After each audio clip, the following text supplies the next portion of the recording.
Une cérémonie funéraire en Côte d'Ivoire. Certaines femmes tombent à terre, le visage rempli de larmes.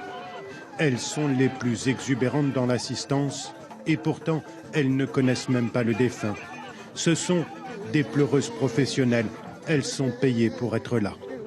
Pour les proches de la personne disparue et pour sa nièce notamment, leur présence ici est essentielle pour déclencher les larmes autour d'elle.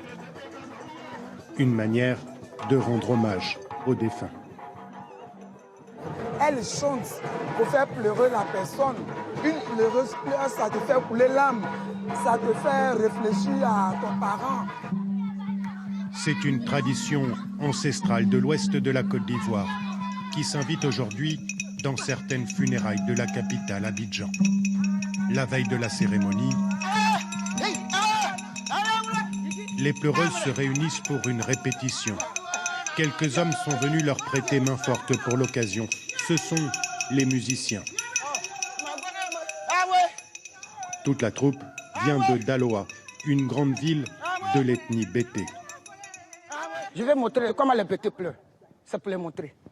Quand Bété a perdu son enfant et son frère, tu lui tiens au cœur. Et ce que je suis en train de faire là, avec ceux-là, c'est comme ça que je fais.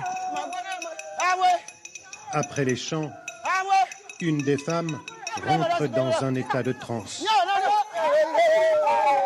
en apparence submergée par l'émotion. Puis, comme si la tristesse était contagieuse, les autres se retrouvent à terre également.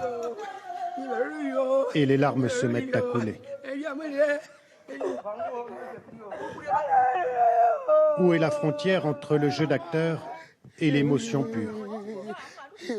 Les larmes de Nathalie, la chef des pleureuses, sont bien réelles. Comment font-elles pour pleurer?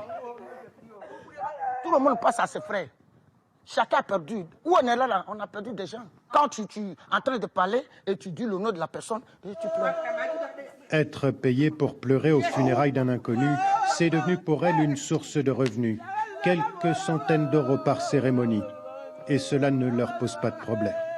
Appeler sur un spectacle, c'est pas forcément pleurer.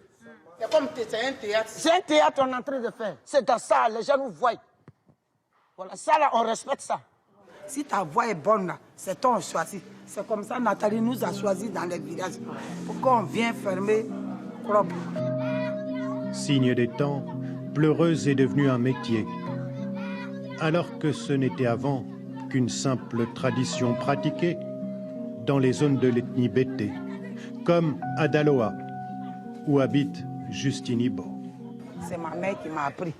Donc toi, ma fille, moi aussi, je t'apprends. Comment on fait, comment on pleure, comment on danse. Tu te lamates, tu tombes.